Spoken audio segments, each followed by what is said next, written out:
honored to invite Yaron Pasher to give his presentation entitled Cultural Heritage and Colonial Origins of British Policy in Mandatory Palestine. Dr. Yaron Pasher is a member of the faculty here at Western Galilee College. He teaches in the Department of Multidisciplinary Studies and Logistics, as well as in the Holocaust Studies program. Pasher's field of expertise is in comparative history of the Second World War and the Holocaust, integrating also modern Jewish history, strategic thought, and wartime logistics in the 19th and 20th centuries. Pasher was a fellow at the International Institute for Holocaust Research at Yad Vashem and has held a fellowship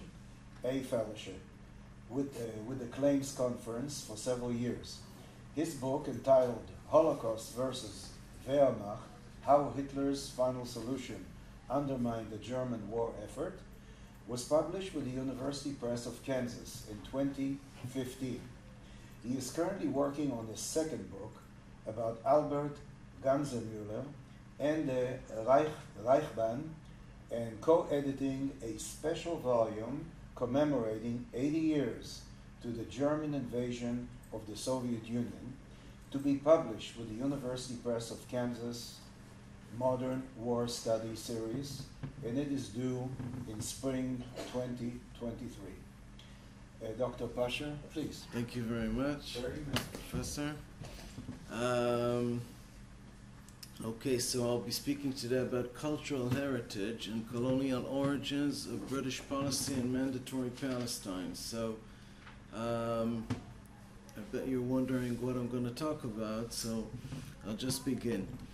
The following presentation deals with the colonial origins of British policy towards Jewish and Arab population in the first years of the Mandate that eventually led to a pattern set by Churchill's 1922 White Paper, a first blow to the Zionist anticipation to follow the resolutions apparently appearing in the Balfour Declaration. I will argue that the British agenda during the first years of their reign in the land of Israel, or Palestine, were designed by a strong cultural heritage that could be traced way back to the 19th century London and even back to 18th century writings by Jean-Jacques Rousseau about the noble savage identified with colonial natives. Nobel Prize winner for literature Rudyard Kipling, with his epic poem on the white man's burden, later interpreted by T.E. Lawrence as the basis ethic for leading the Arab revolt in the desert, will show that the tri-party relations between British policymakers, the Zionist movement, and the Arab national movement were influenced strongly by a rich colonial background. The white man's burden is an expression that described the zeitgeist in the turn of the century. It epitomized the ideological justification for European colonization and imperialism. The phrase is taken from the English poet Rudyard Kipling, of the same name, published in 1899, in which he presented the colonialist and imperialist worldview, saying that the white man carries a burden on his back. His conquests outside Europe were not selfish but altruistic motives, and the white man's mission was to rule the barbaric natives and thereby promote them culturally. On the West, Kipling says, lies a burden. His whiteness, his technological achievements, is a commitment. He must influence others for his own good.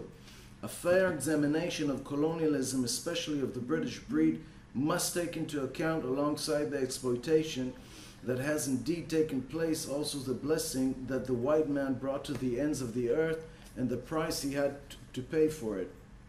The white man's burden is a call for the colonial powers to work for the welfare and peoples in their colonies, and not for their exploitation, even if it does not pay for them or pleases them. The negative expressions towards the people have been interpreted as Kipling's mocking irony towards a racist or arrogant discourse, giving the wide picture of the poem. There may be room for this interpretation. Kipling is considered a representative of the period of imperialism. In his writing, he has dealt extensively with issues affected by this background. Many criticize him for his colonialist attitudes towards the Indians and other non-European peoples and presented racist principles in his writings. The debate between the proponents of imperialism and the opponents was then at its height, and Kipling's poem caused a stir. However, some saw Kipling as a spokesman for the enlightened imperialism of the British people and read the poem, as other problematic poems, a demand for the white man to act rightly and compassionately towards the natives. Kipling was born in 1865 in India to an English family. His father ran an art museum in Bombay, and he was educated both in England and India and managed to live in different and strange areas in the British Empire and beyond. He published The White Man's Burden in early 1899 during the Second Boer War. The British were involved in South Africa while he was living in the United States. The historical context was the United States victory over Spain in the war and the fall of the Philippines, the takeover of Guam, Puerto Rico, and Cuba. Kipling wanted to remind the Americans that with the victory comes responsibility. The transformation of the United States from a state of British healing from the wounds of the Civil War to an empire with outposts overseas is, according to Kipling, in the last verse of the poem, an event of adolescence, of joining the club of the older nations, and puberty is obligatory. Theodore Roosevelt, soon to become vice president and then president of the United States, copied the poem and sent it to his friend Senator Henry Cabot Lodge, commentating that it was rather poor poetry but good sense from the expansion point of view. During this time, he wrote over 100 stories. He wrote over 100 stories and began to publish them. His books gradually gained success in England as well as on his return there in 1889. After also traveling in America, was already considered a well-known writer, and there were those who crowned him as a successor of Charles Dickens. He lived in London for 3 years and continued to publish additional books and poems during this period. In 1907, he was awarded the Nobel Prize for Literature, the first British author to win the prize, and for the ability of observation, original imagination, the power of perception and description, which characterized the work of this renowned writer. And today is famous mainly for his children's books, and particularly The Jungle Book. In the years following the winning of the Nobel Prize, Kipling's work diminished both in quantity and its success among readers. His eldest son, John, was killed in 1915 in World War I, and later in 1923, Kipling wrote a book describing the history of the battalion in which his son served until his death. A brain damage in 1936 brought to his death, and he won many decorations afterwards, medals and honors. He is buried in the Poets' Corner at Westminster Abbey in London. Kipling was also accused of anti-Semitism that was mainly expressed in private letters he wrote that were published only after his death.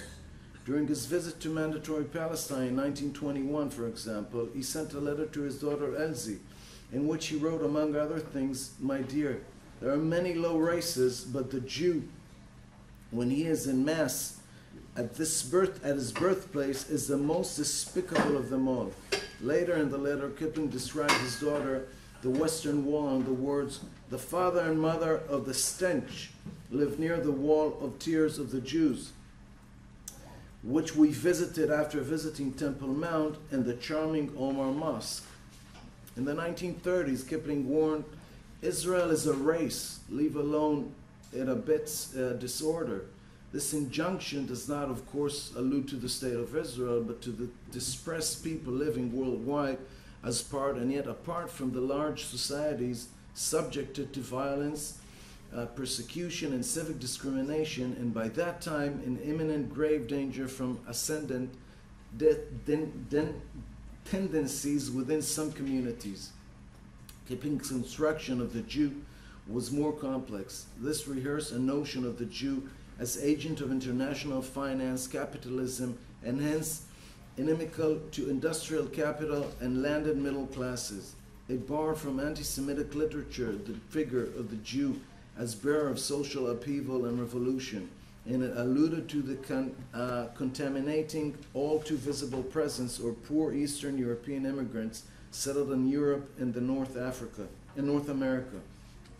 Cumulatively, this compound and contradictory configuration presented a threat to Kipling's invention of an organic and continuous English community rooted in the pastoral and the past.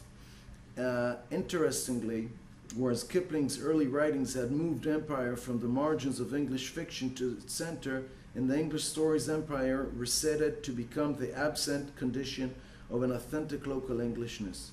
Kipling's anti-Semitism had largely been acknowledged and quickly passed over by those critics who were content to follow, such as T.S. Eliot, and maintaining that he was not particularly anti-Semitic.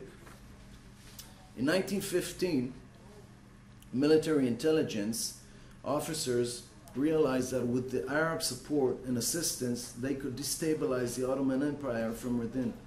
The British sent T.E. Lawrence, popularly known as Lawrence of Arabia, as a military liaison to the army of the Sharif Hussein and to help coordinate attacks on the Ottoman army. To gain Arab support in 1915, the British government promised to support an Arab state in the Middle East. In a letter to Hussein, Sir Henry McMahon, the British High Commissioner in Egypt, proposed Arab self-rule within the Middle East. McMahon promised to Hussein that accepting areas which could not be said to be purely Arab, Great Britain is prepared to recognize and support the independence of the Arabs in all the regions with the limits demanded by the Sharif of Mecca. Hussein wanted Great Britain to reorganize his rule of independent Arab state that encompassed all lands between Egypt, Persia, and below Turkey. McMahon agreed to reorganize Hashemite rule in the Middle East, with the exception of the coastal plain of Lebanon, which would be under European rule. McMahon further proposed that Great Britain will guarantee the holy places against all external aggression and will recognize their inviolability. Sharif Hussein agreed to the stipulations presented to McMahon's letter. Arab nationalists, including Hussein, interpreted this letter to mean that the Arab state would gain its independence at the conclusion of the war. In Hussein's opinion, all land below what is modern-day Turkey was to be included in the Arab territory. Hussein consented to allow the British to maintain a presence in what would become Iraq. He also agreed that Britain would be the only European nation consulted by the Arab state. The letter states that Britain is ready to recognize Arab independence in territory from the Mediterranean to the Persian Gulf, with reservations from the territories north of Damascus and the Persian Gulf. However, borders and states were not drawn in the fee. The promise was general. The Arabs claimed that in the McMahon letter they were promised the land of Israel as an independent Arab state. The British strongly denied this and claimed that the land of Israel was not included in the territories promised to the Arabs. The McMahon-Hussein agreement brought Arab troops into the war on Britain's side. The British government also entered into alliance with Ibn Saud, the leader of the rival of the Hashemites, to support an Arab revolt against the Turks. T.E. Lawrence's strategy was to attack the Hijaz Railway, which extended from Damascus to Medina, therefore stranding Ottoman soldiers far away from the front lines of the war in Asia Minor and Iraq. The strategy was successful. The Ottoman Empire was unable to fight a war on two fronts against British military in Iraq and Egypt. By 1917, the British military had captured Jerusalem, and by 1918, the Ottoman Empire was dismembered. The stage seemed to be set for the establishment of an independent Arab state under Hussein's rule. Unknown to the Sharif of Mecca and the various leaders of Damascus and Baghdad, however, the British and French governments had reached an agreement between themselves over the claims to disembark Ottoman territories in 1916.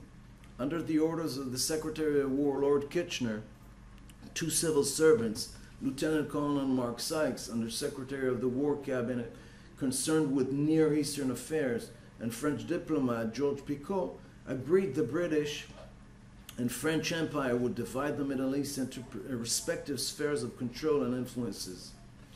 Thomas Edward Lawrence was born in Wales in 1888, and educated at Oxford High School and Jesus and Magdalen College of Oxford. After the First World War, he came back to Oxford to be appointed as a research fellow at All Souls College. There he also wrote The Seven Pillars of Wisdom. Nicknamed Lawrence of Arabia, which became famous for his central role in the Arab revolt against the Ottoman Empire in 1916, and by 1927, embarrassed with the Lawrence of Arabia legend, he changed his surname to Shaw. The Arab revolt led by the Sharif, governor of Mecca, was described in T. Lawrence's book, The Seven Pillars of Wisdom, helped the British take control of much of the Middle East. Rudyard Kipling was among the proofreaders and editors of the literary masterpiece, along with George Bernard Shaw and Thomas Hardy, who all read the proof and left not one paragraph without improvement.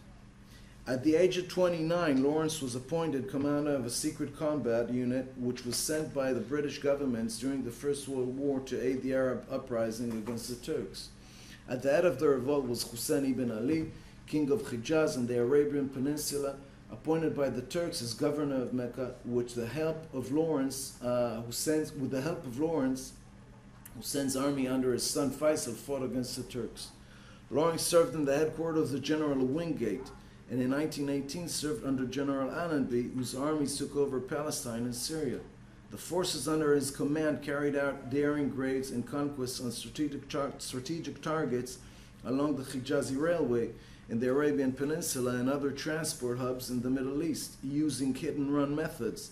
And in October 1918, he entered Damascus together with the Arab army who rebelled against the Turks. Lawrence was a member of the British delegation to the peace conference in Versailles in 1919, and 2 years later was appointed advisor of Faisal, who commanded the rebel army and became king of Iraq. His brother Abdullah was crowned king of Jordan.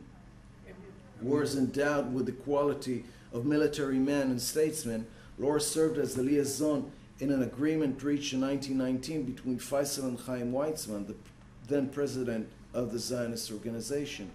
This agreement was intended to ensure Arab support for the Balfour Declaration and its implications, but was never implemented. Lawrence supported the Arabs and claimed that they had been wronged or cheated in a post-World War settlement. However, he justified the Balfour Declaration and did not condemn Zionism. The British government awarded him honors for his achievement, and the Arabs adored him. Lawrence, who was an archaeologist by profession, served from 1921 to 1922 as an advisor on Arab affairs in the Middle East Department of the British Colonial Office. Lawrence was the one man to promote the term the noble savage in British conception of the Middle East. The noble savage was also a widespread perception in Western culture, especially among writers and thinkers. For the most part, this attitude was and still is prevalent among the progressive Western culture world towards the Indians, Africans, and Bedouin Arabs. T. Lawrence admired and promoted the figure of the noble Arab savage.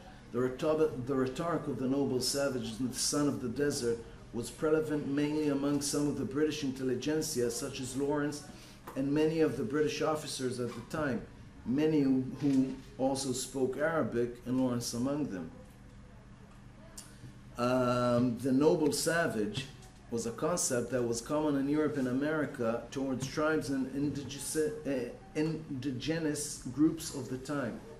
The brave, innocent, the one who lives in harmony with nature and has not been corrupted by the Western cultures.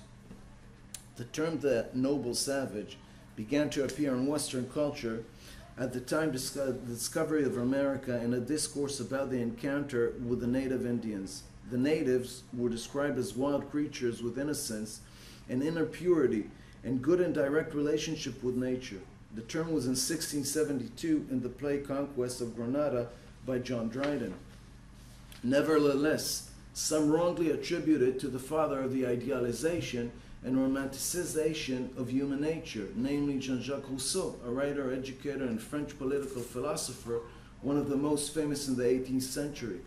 The noble savage is clearly identified with writing this thought of Rousseau, who believed that man, mature and mentally healthy, is endowed with the innate wisdom and instincts of compassion and empathy, and the culture and corruption of Western society is to hinder and divert his moral potential from evolving and acting.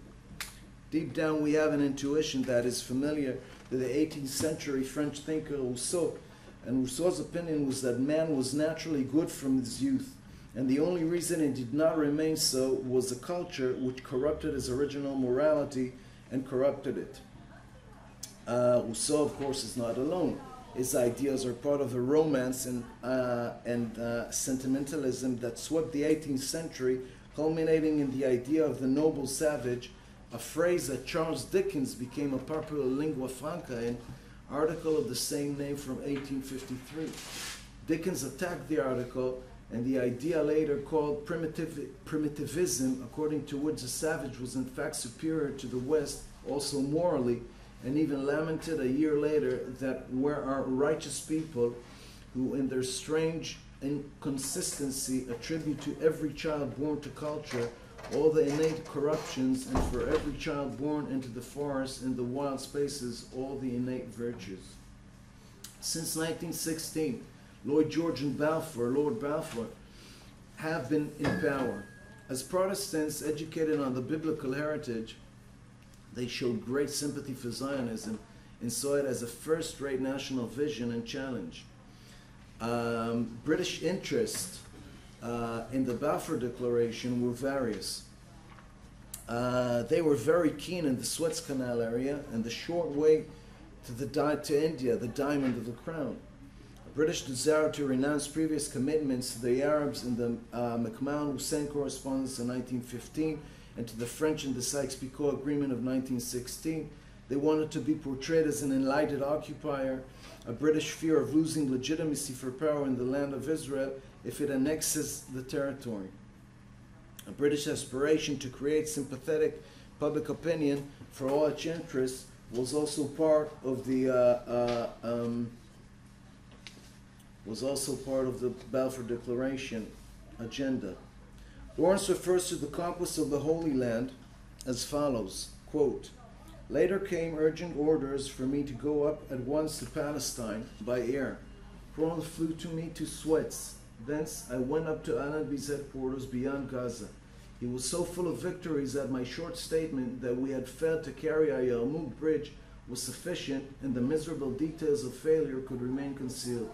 While I was still with him, word came from Chedwood that Jerusalem had fallen, and Allenby made ready to enter in the official manner which the Catholic imagination of Mark Sykes had devised.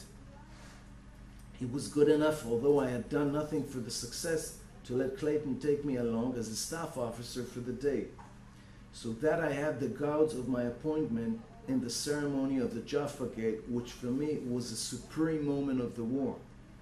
Lawrence was not only a great revolutionary soldier and writer, but also an accomplished archaeologist, bibliophile, and translator, as well as an influential theorist of guerrilla warfare, an effective politician, and he left behind a literary masterpiece as Seven Pillars of Wisdom.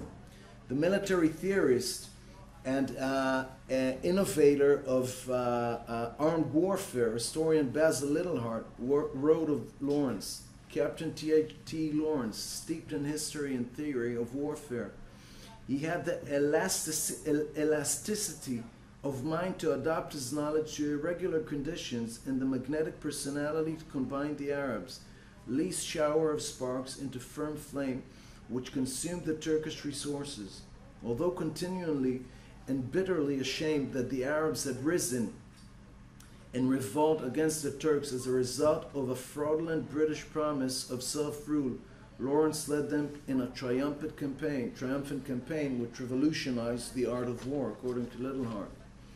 For my work, quote, from Seven Pillars of Wisdom, on the Arab front, Lawrence wrote, "I had determined to accept nothing. The cabinet raised the Arabs to fight for us by definite promises of self-governing afterwards.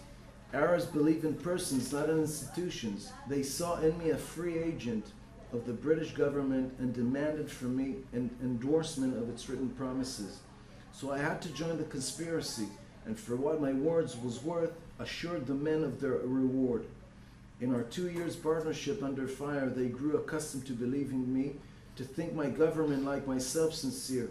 In this hope they preferred some fine things, but of course instead of being proud of what we did together, I was bitterly ashamed. I risked the fraud of my conviction that Arab help was necessary to our cheap and speedy victory in the East, and that better we win and break our word than lose. The dismissal of Sir Henry McMahon, the same McMahon from the McMahon letter of 1915, confirmed my belief in our essential insincerity. The British Mandate established in Israel in the 1920s recognized Hebrew as one of the official languages, but insisted that the name of the territory under the Mandate be Palestine. The Jewish community in Israel strongly opposed this, demanded that the name of the land in Hebrew be Eretz Israel. The compromise that was eventually reached was that the name of the land of the Mandate would be written in Hebrew as Palestine, Israel. A significant proportion of the British, at least those who served in Eretz Israel from the conquest of Allenby to the official acceptance of the Mandate at the 1920 San Remo Conference, spoke Arabic. Their ability to communicate with the Arab population was easier than with the Jews of the locality. Most of the Jews in the country did not even speak Hebrew. A mix of Eastern European languages, including Yiddish and Ladino, did not allow the British to communicate freely with the Jewish population in the Mandate territory. Tom Segev, in his book, One Palestine Complete, published in 2000, put this complexity of the situation into a provocative insight, but a true one. The British entered the country to beat the Turks. They stayed in it so that the French would not take it, and they handed it over to the Zionist movement because they loved the Jews. And they hated them, adored them and despised them, and mainly because they feared them. Neither strategic consideration guided them or an orderly system of decision-making. It was also the story of a statement of support to Zionism known as the Balfour Declaration. No political or military interest gave birth to it if prejudice, beliefs in the heart, and deception. They were Christians, Zionists, and many of them also anti-Semites, and they believed that the Jews ruled the world. The background of the publication of the White Paper in 1922 could be a tribute to the Arabs of the Middle East beginning riots against British rule in order to gain independence.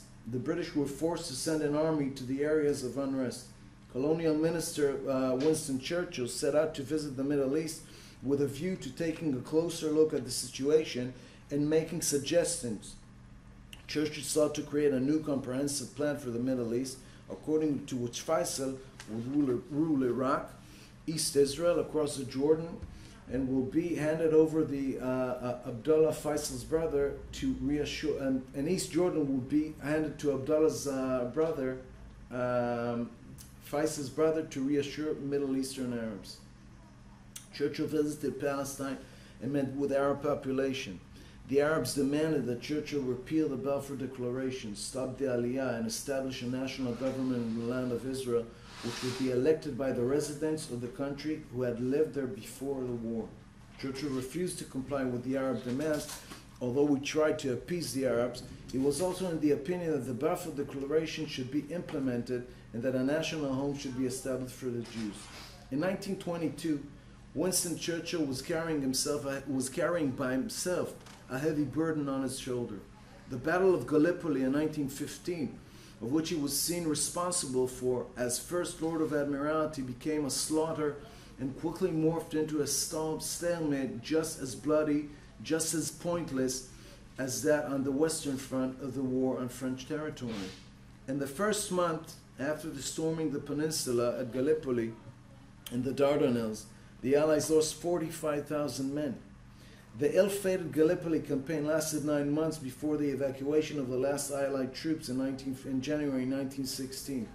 Each side sustained 250,000 casualties, with 46,000 Allied troops dead and 65 Turkish troops.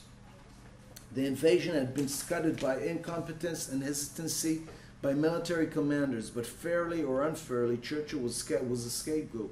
The Gallipoli disaster threw the government into crisis, and the Liberal Prime Minister was forced to bring the opposition conservatives into a coalition government. As part of their agreement to share power, the Conservatives wanted Churchill, a renegade politician who had bolstered their party in a decade earlier, out from the Admiralty. In May 1915, Churchill was demoted to an obscure cabinet post. "I am the victim of a political intrigue," he lamented for a friend. "I am finished," displaying the steely determination that would serve him well in World War II. However, the marginalized Churchill did not slink from the fight. In November 1915, the statesman turned soldier, and Churchill resigned from the government, picked up a gun, and headed to the front lines in France as an infantry officer with the Royal Scots, Fusiliers. After several brushes with death, he returned to politics in 1917 as munition minister in a new coalition governed by and headed by Liberal Prime Minister David Lloyd George. Churchill, however, remained haunted by Gallipoli for decades. Remember the Dardanelles his political opponents taunted when he stood up and spoke in the House of Commons? "Don't imagine I am running away from the Dardanelles. I glory in it," he responded. The expulsion of Faisal from Syria marked the low point of the Lawrence's and the Arabs' political fortunes. And when February 1921, Lawrence was appointed political advisor to Winston Churchill, then Secretary of State for the Dominions and the Colonies, Lawrence was able to use his powerful influence to achieve a satisfactory political solution in the Middle East. The genesis of the political settlement that was finally decided at the Cairo Conference of March 1921 began in October 1918, the month Lawrence captured Damascus, when he appeared before the British cabinet. Even the hostile John Philby, a strong advocate of the Wahhabis, and later principal advisor to King Saud, admits the important thing, quote, "The important thing is that Lawrence succeeded in making everyone who mattered believe that his solution was the right one. Lloyd George, Lord Curzon, Churchill, Clemenceau, Hogarth, and others were not people to be easily deceived, and they all in one way or another gave him their support in his scheme for placing the destinies of the Arab world at the mercy of the Hashemite dynasty. I was much struck," continues Philby, "by the attitude of Winston towards Lawrence, which almost amounted to hero worship. Churchill's great admiration for Lawrence clarifies Lawrence's claim that Churchill offered Lawrence the post of High Commissioner in Egypt.